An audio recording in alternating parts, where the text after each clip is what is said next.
Hello, welcome back.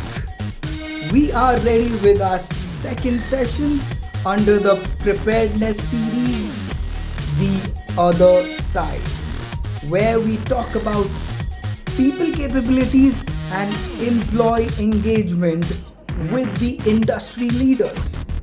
And today we have a guest all the way from South Africa. Yes, South Africa. So let's jump right in.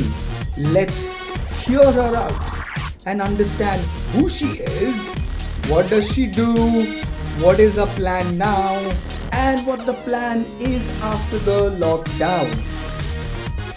So, people, we will start right away. Welcome to our podcast, which is The Other Side, where we bring leaders like you to talk to us, to tell us what you guys are doing, your organization, from people capability perspective and employee engagement perspective.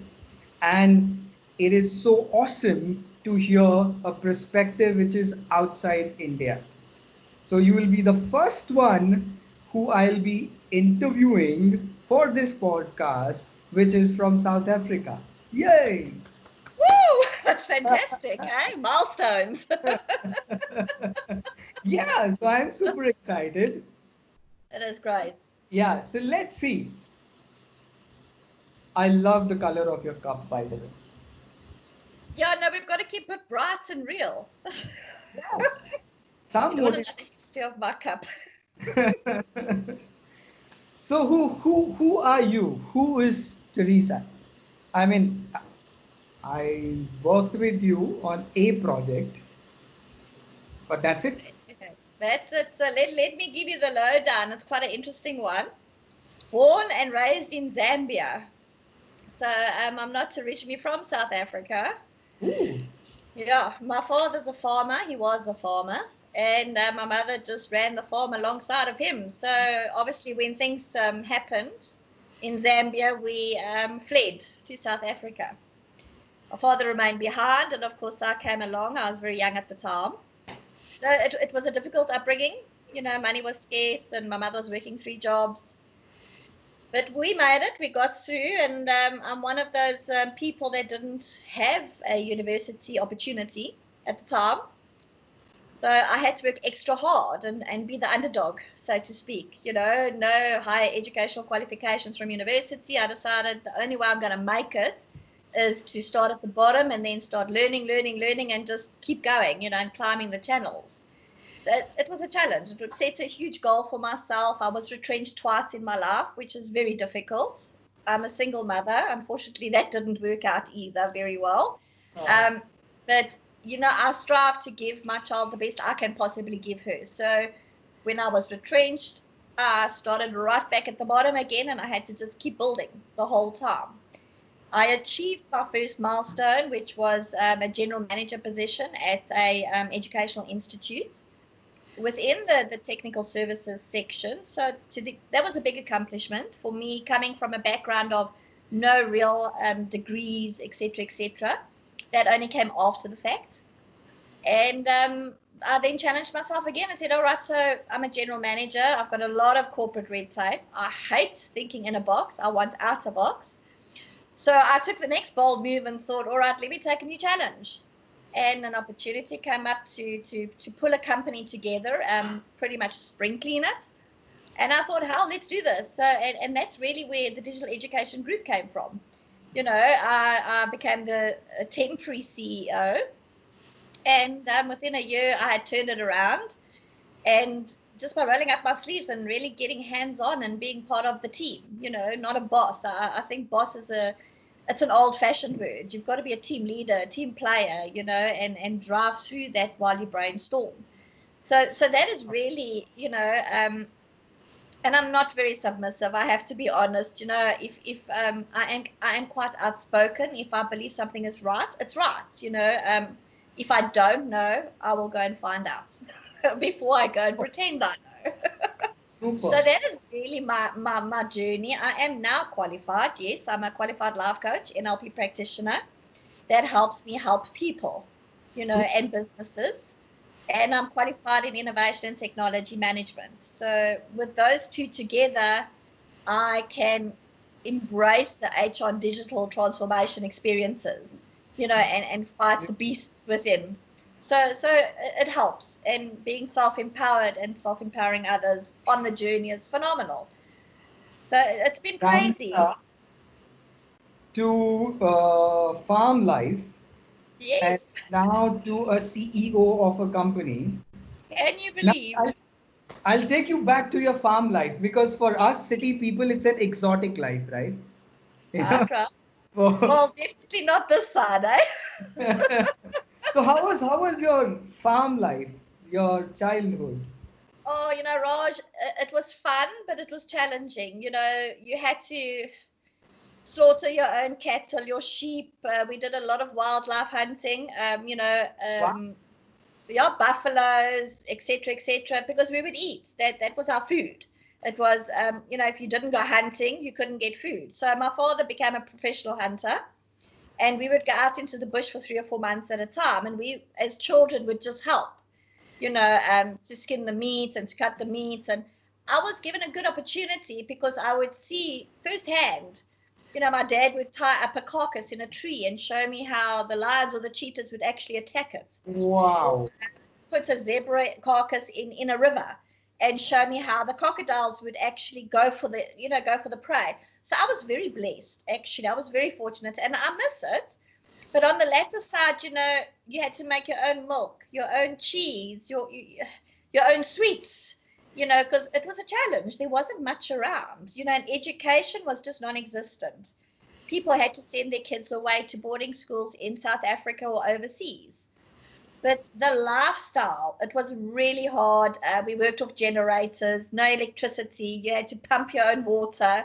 So, yes, it taught us a lot. It taught us a lot of value as well. So some say, wow, that sounds great. And it was great. But, it was also very, very difficult at times with the Farming Institute, if there's no water, there's no crops, and then when you would barter trade, you would speak to your neighbor for mealies and you would give them a cow. So it worked. My passion for horses, I love horse riding. That comes from there, and I'm one of the blessed ones to still have horses here in South Africa. They're very expensive, but that's my therapy. They're very therapeutic animals, and they put you in your place. I do, yes, I do. Wow. So yeah, that is living that exotic life still. I try. I feel we as people are so caught up in the day-to-days, the stress, the pressures. A lot of people are keeping up with the Joneses, so we call it. I want the fancy car, I want this. We lose value. So instead of me going and sitting and speaking to a psychologist or a physiotherapist or one of my life coaches in partnerships, I go to my horse for therapy, and he sorts me out, So it is very good, It's really, truly amazing. So that's my touch on nature, to just get away from the hustle and the bustle the whole time. It's very relaxing, tranquil, actually. So I was really privileged to come from that background. If I had a choice, would I have stayed there and come to boarding school and then go back? I probably would have. I think I lost a lot when I moved to South Africa from that regard. You still have horses. I'm sure you would want to go back. You're quite right, John. No, I don't know if I can really, reap the land and sow the fields. But you have people to do that, right? Yeah, you would have people to do that. But, my common denomination is, if I can't do it, I can't expect them to do it. So I've got to roll up my sleeves and climb in there, and really get it done. So when have you become a city girl? I'm a city girl, but not directly a city girl. I'll always have the natural side of me. I like my tracksuit pants and my casual clothes more than I like my corporate wear. but you do it because you've got to look professional, you know. So I will always have that natural side to me. I will never really say I'm a Sandton Kugel. You know, Sandton, I refer to Sandton so the people know Sandton is supposedly a really upmarket area in South Africa, you know. It's where the big people gather and socialize, and a lot of the huge corporate companies trade. So when I say I'm not a Sandton girl per se, I'm very down to earth. You know, I hold on to my values and my beliefs. I will never let them go. So I participate in that arena, but just as me. You know, I am what you get. I have no false pretenses, unfortunately, and that can work to your detriment sometimes, you know. But all in all, it works very well, and I can associate myself with not only the executives of the world, but also the actual general workers, you know, and also in my social circles. You know, I socialize with anybody and everybody. We help where we can. You know, so status is not a thing of me. I'm not that way inclined.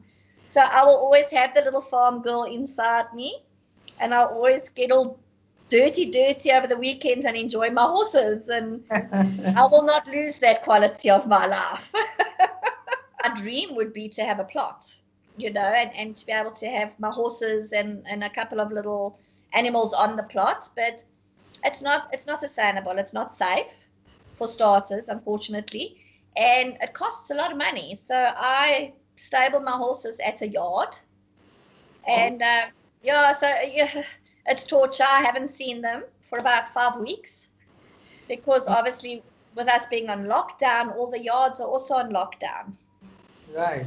So But I get a video call with my horse once a week. But is somebody taking care of them? Luckily, Raj, luckily, you know, we've got phenomenal grooms. You know, they treat the horses like their babies. So we're lucky. You know, we're very lucky. Awesome. If I had the chance, maybe one day it's something to look into, you know, get a big plot. And then I'll really be in my roots, you know, back to almost like farm living, I suppose. Yeah, that farm girl in you. Yep, I'll never lose it. Never. Looks like. But good. Is that your son in the background? Oh, right. Can you see somebody? No, that's actually a friend of mine's son, Tristan. Oh. There we go. So during lockdown, he is staying with me. I'm helping his dad a little bit. And on the opposite side of my table, I've got my daughter who's adjusting to online learning. Well, hi, opposite side. So hi, shout. Hi. There we go. That's all new to South Africa, online learning. Awesome. So everything is happening now online, e-learning, mobile learning, bite-sized learning, all these buzzwords. That's happening. Absolutely. It is. So COVID-19, we're very happy.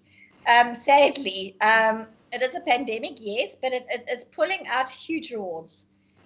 People have, in a space of about 4 weeks, started embracing online education. They're embracing virtual meetings. I mean, you know, we are where we should be. And is it the new norm? I think it's the new norm, you know, Raj. I have no doubts about it. You know, I just think that we've got to make sure we keep the personal touch at the same time. We can't lose that personal touch. So it's critical to engage. So it's been good. Education, it's slightly lagging, but we've got a lot of them doing online now. A lot of them are embracing electronic portfolios. Corporate clients, I mean, we've got call centers setting up at home, which is fantastic. It is phenomenal. Like we've had people sharing insights and motivational speaks, you know, also on virtual platforms. So it's really embraced. We're creating group WhatsApp chats to keep each other sane. So we've gone the extra mile. Is it the same as direct contact? You know, I think for now it's as close as it's going to be. And I also believe, though, it's brought some of us closer together. Because, you know, Raj, we get wrapped up. Life goes by, there's no time. You always say, oh, I'll do it tomorrow, I'll do it tomorrow. Oh, I haven't spoken to so-and-so. I must phone them. I must meet them. We have no excuses now. We're actually engaging with people directly every day that we haven't spoken to in about a year or seen in 3 or 4 months. So, it has it's got its pros and cons, I must be honest. I think it's in every country looks like the things that we used to say, I'm planning, I will do it, I am doing it now. So yes. I've called my friends who I have not spoken to in years. We've created Zoom groups. It's so interesting. I mean, I could feel that it's exactly the same in South Africa. I mean, like humans are human, right? No matter where. Absolutely. You're right. A human is just a human, and we need social interaction, but it's changed from where you'd go to the bar and have a couple of drinks, or go and have a supper, or go to a rave party, for lack of a better term, to hell, let's get down and dirty on the virtual side, let's catch up. Yeah. And it's working. I'm really proud of everybody for actually jumping on board, because I actually, in a way, believe in some cases it's brought some people closer together. Those that you've never had time to talk to. Oh, you're talking, you're having a watch party, you could even have a virtual cheers and drink. I know. So it's actually fantastic. So we've got to look at the positive here, and will it go away? No, I don't think so. It's definitely not going to go anywhere. I know. So thanks to COVID, I wanted to start this podcast 6 months back. I started now. Thanks to COVID, I wanted to speak to my childhood friend. I spoke to him now. Thanks to COVID, that I'm talking to you. Can you believe it? You see, so we have to see it in a positive light. COVID has got its problems. Yes, it does. And they're not going to go away. But thanks to COVID, look at all the change that is actually happening around us and within us. We're connecting. And thanks to COVID, I can write a white paper on how to wash utensils. Well, there we go. So you see? Last 3 weeks. Oh my God, I've been telling my wife not to cook because I'm so scared of washing those utensils. And now now I have a 5-step process to it. You've taught me something. I didn't know there was a process to washing utensils. Thanks to COVID, this is what I've learned. One day I will write a white paper. So you see, we're making huge progress here. I mean, and I must commend you. Your concept, your idea, it is absolutely phenomenal. And it's groundbreaking. So look what COVID's done for you in the last 6 months. It's brought you to your deliverables. I know. So I mean, in one side it's sad. The other side, it's so many good things are happening. Because as you rightly said, your government is against e-learning, all that, virtual learning. My government was not against it, but my clients who I used to approach and tell them, we can do a virtual session, which will be half of the cost. It will save you money. But the question used to come back was the effectiveness. And with this COVID coming in, all of them are coming back. And they're saying, let's try. And when they tried the first 2 sessions, they've given us 20 more. And so I feel that if it's half the cost, and if they're feeling it as effective as it should be, then it's going to stay. It's not going to go away. Absolutely. I mean, the debates are long and hard. I think you got all these different learning styles, but you can put them all into the buckets of online learning or virtual discussions. I always say to my clients in the past, because obviously we called it blended learning at one stage, because you'd have classroom and then you'll have a bit of online. But the sad reality is nobody really knew how to deliver education online. They would think, okay, so it's an ebook. Well, yes, it is, but no, there's more engagement, there's more understanding. What we are finding now, which I believe is fantastic, is the same message is moving across the whole time. So teachers aren't changing the way they explain something.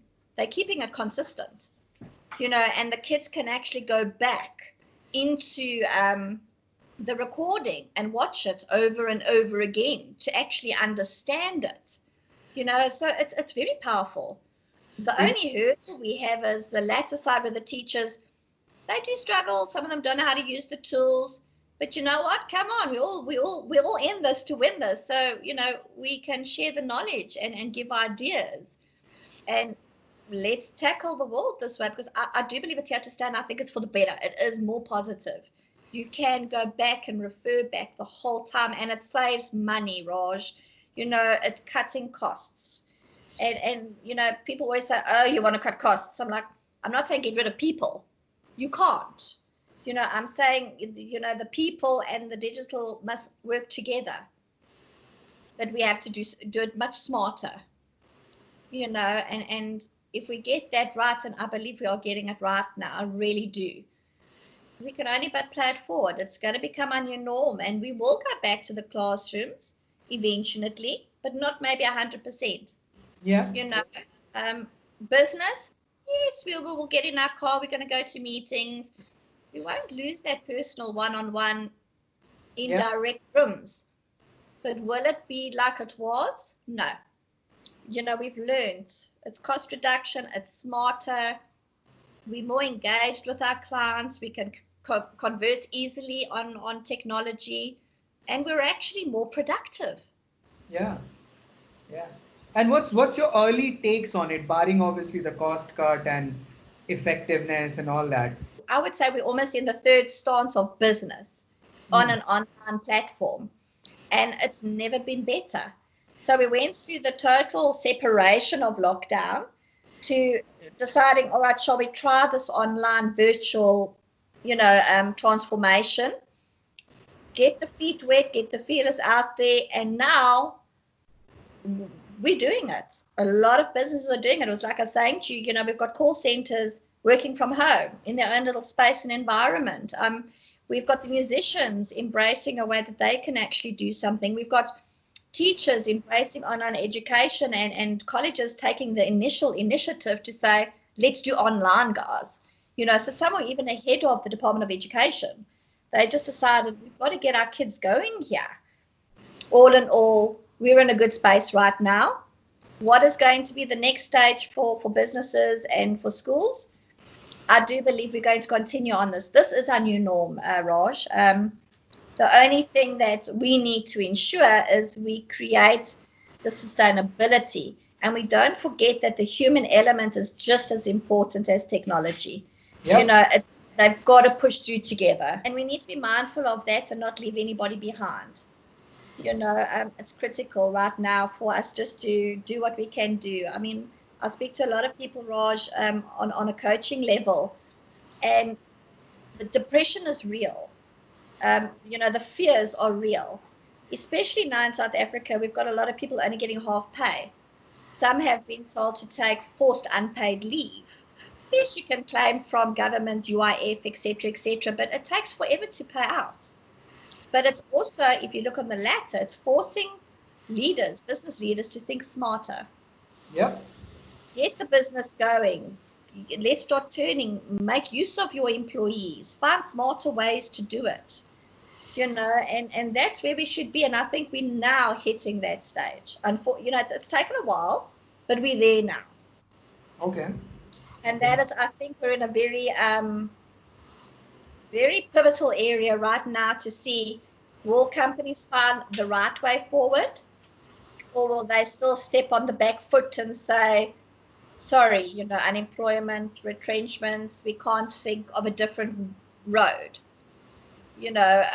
So it's a gamble, Raj. I watched Carte Blanche last night, and we've got a printing company that actually took a very proactive, innovative approach, and they're actually making beds out of recyclable material. Super nice. And this is a company that does printing. And they've guaranteed that they can set up a 2-bed, self-isolated room in 45 minutes with 3 people. Wow. Can you believe it? So it shows you how people can actually think out the box. Yeah. And I believe that is what we should be doing as people are trying to inspire others and to try and find sustainable ways to go forward. We should be like really thinking outside the box here. At any opportunity to make sure we can secure our businesses, secure the human sanity, for lack of a better word, as well. So what is the HR heads and L&D heads are talking to you? Do they have any concerns? Do they have issues? They do, and our message to them is very strong. Yes, look at your hierarchy, look at your whole business structure, and realign and re-engineer it. But not to really get rid of people, but maybe be wiser in what you do with those people. Use the knowledge, use the skill sets, put them in different areas of business. So just take a whole new look at your business plan. And then you align that business plan and then look at your employees. So we've had places that have got 7 or 8 different job titles. I'll give you an example. And we will look at that and we'll say, well, why is this not one job title? Take all those people and put them into the one job title. Streamline your business. Do all jobs hold worth? It is debatable, but we have got new opportunities with the transformation of digital and HR. They could have much better skill capacity in a different section of the business. Yeah. So we're saying to them, think smarter. And the only way to do that is have a look at your HR value chain. So while they are running around very overwhelmed, we've now had to just sort of like take a step outside that box and think, all right, well, what are we doing going forward now? We're in this. How are we going to make it sustainable? How are we going to plan for our future? And what is our future? What is the norm? The restructuring part is what they're talking to. Yes. Are they ready to accept it? Sorry? Are they ready? Are they ready to accept? Their first immediate reaction, and it's a survival reaction. It's not the right reaction. Is let's downscale. Let's cut costs. Let's just downscale. But is that the sustainable reaction? It's not. It's a survival technique. That's all it is. So we're saying to them, look beyond your survival technique. Look at your succession planning. Where are you now?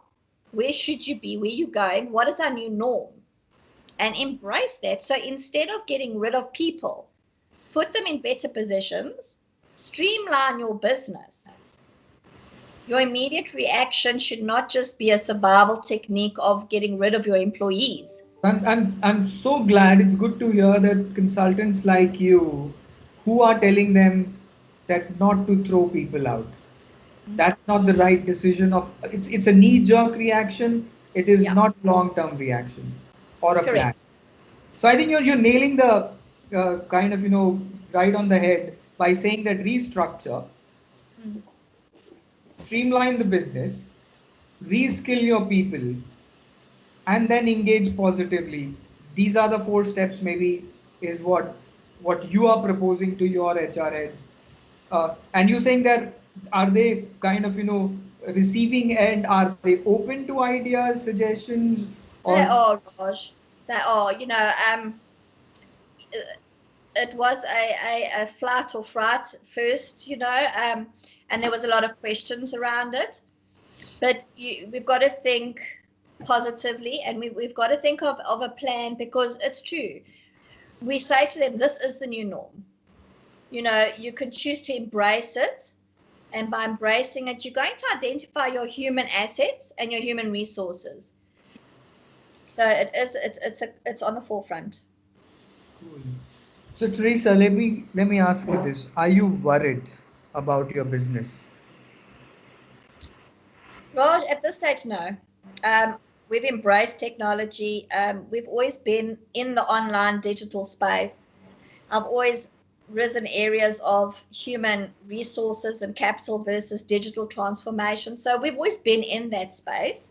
COVID-19 has just pushed the world into our space. We've projected it right out there, and they've embraced it. A lot are still questioning, but we're in a secure position to move forward now, to make sure that we get our messages across to people, more so the HR and the digital transformation working together. You know, the first panic station is, oh, we're going digital, we don't need people. We're going robotics, artificial intelligence. No, we're not saying that. We're sending a much stronger message to say it's got to be uniform. Unity will work together. And that is our sustainability. And we are finding areas to help businesses embrace that, restructure, re-engineer their business flows, and come up with better, brighter ideas on how they're going to transform their business operations to the new norm, because we know it's not going anywhere. We like to refer to it as the 4IR. So here we call it the fourth industrial revolution. And I believe that is the virtuality of embracing business, any area, virtually and online, but with human engagement as well. It's a core pivotal area that we do require. And when people are calling you, what are the first 2 or 3 things they're asking for? You know, Raj, because we've got different sections in the business, on the educational front, they're asking about the electronic portfolios of evidence. They're asking about what is the best learner management system. They're even asking how do we do online methodologies? How do we deliver material to our learners? And those are in all the different stages of education. But we prominently look at what we call the 360 HR management tool. So we guide people to say, all right, you start at this point. So you start at your job descriptions, look at your organogram, grade positions, not people, positions. Create your sustainable edge. Then filter that through with the people you have in your organization and see, because, you know, there's a very powerful saying, it goes something, you know, to do with the right people in the right positions can be the extinction or survival in your company. And it is a very powerful quote. So that's what they're calling it for? Online. That is what they're calling for. They're seeking restructuring. You know, they're saying, all right, well, these are our jobs. What do you think? You know, and then we just offer the guidance. We say, all right, well, these are all your jobs. Let's put them together. Let's see where you overlap. And we actually train them because it's all online, you know, Raj. We'll say to them, well, there's your training. We're here to help you at any stage. I think my biggest concern right now, which we're picking up, is well-being, emotional well-being. So while the companies are busy on their virtual journeys, what is lacking is, I call it a check-in, Raj. So with my staff, for example, and my clients, I will do a WhatsApp check-in. Just say, hi, everybody okay? You know, what is lacking is the virtual check-in, the body language, the engagement, that social interactivity. Are you really okay? And that, I believe, is lacking at the moment. So leaders need to step up and engage with their staff at least once a week directly, like we're doing today. I agree. And I love this check-in formula. That's very cool. Critical. Very cool. And I think the employees, you know, in office, and I've heard from people, they're saying we started to miss our smoking areas. You know, I'm one of those. So tell me, what do we do to create this virtual smoking areas? Well, you know, that forms part of our well-being and our check-in, you know, and it's funny you talk about smoking. The best information, whether it's business or just de-stressing or venting, takes place in a smoker's corner. Yeah. You know, it does. You go outside for a smoke, you want to just think of something, and then obviously that's where the gathering is. And you can touch base with people, you know, on all different levels with any discussion. And we need to keep that going. So do a check-in, you know. So it's critical to keep engaged the whole time. So create your smoking corner online. Yeah. Or let's have your virtual bee sessions. Yes. Absolutely. I mean, I've been encouraging staff and a lot of clients. I say to them, if you're troubled, reach out. I'm here. Let's have a one-on-one. Let's engage. Let's talk. But don't think you're alone, because you're not alone.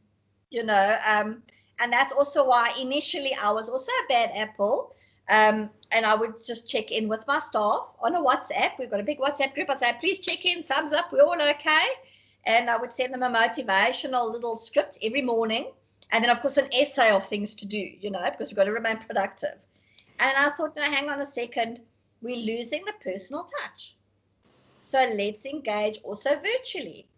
And it's been a whole eye-opener, because that is what is currently lacking. People are losing their connectivity with their staff, with their employees, with their clients, their business partners, and it's the most simplistic thing to do. Set up a reoccurring meeting called check-in, and open that platform, not just for business discussions, but actual well-being. How are you doing today?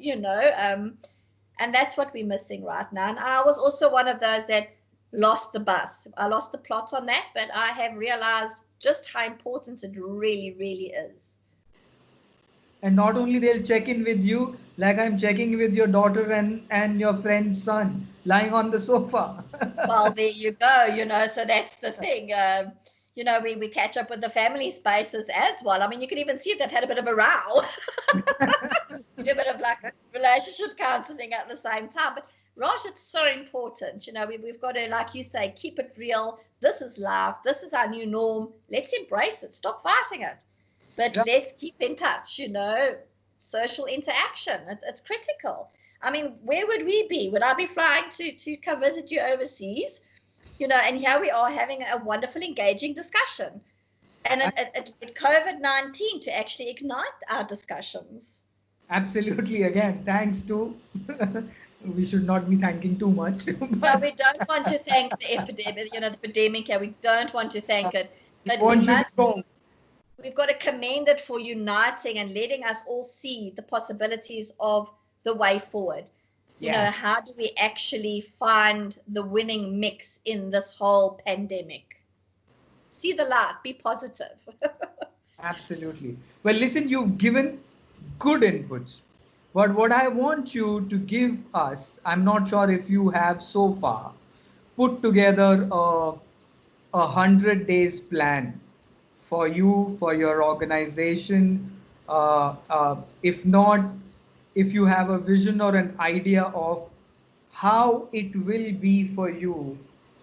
Our 100-day plan going forward, we will enhance, office space work, yes, but downscaling of offices to a smaller office environment. Okay. Engaging still with our clients, being on the road with our clients, because I believe that is critical and important, as well as virtually. But virtuality and online engagement is here to stay for DEXA. And think more in the lines of embracing digital but retaining skill sets.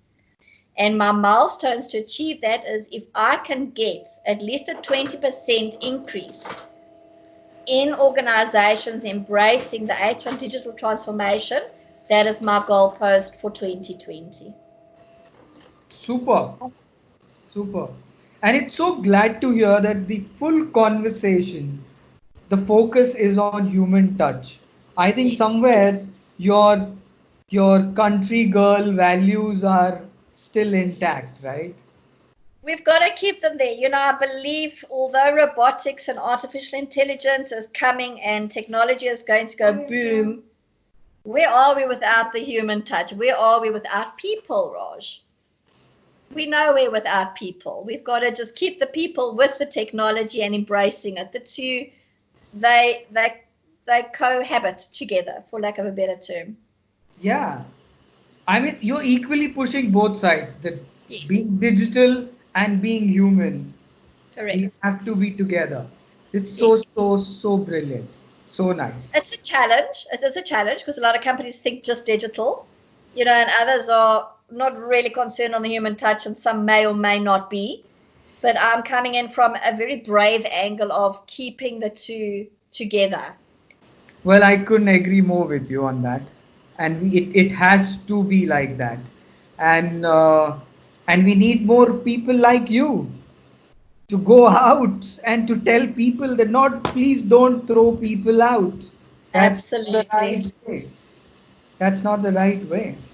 No, I think the right way for us, Raj, and we have to make an imprint this year is to say, you know what, you can create sustainability in your business.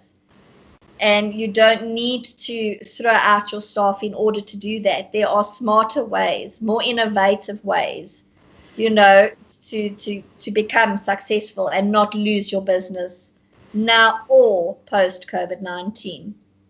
Yes. And if you have a problem, call us.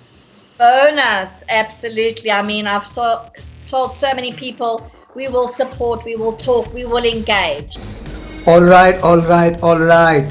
Super fun conversation with the country girl. She owns horses and a beautiful smile and a digital HR company. Isn't that cool?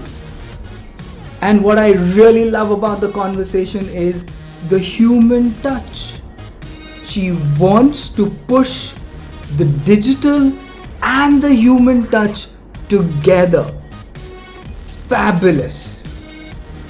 And listen, if you really, really, really love the conversation, don't forget to like us, subscribe us, and that you can do it on YouTube, that you can do it on Google Podcast, that you can do it on Spotify and Apple Podcast. I will see you with my third guest very, very, very, very soon. Cheers. Stay safe, stay connected.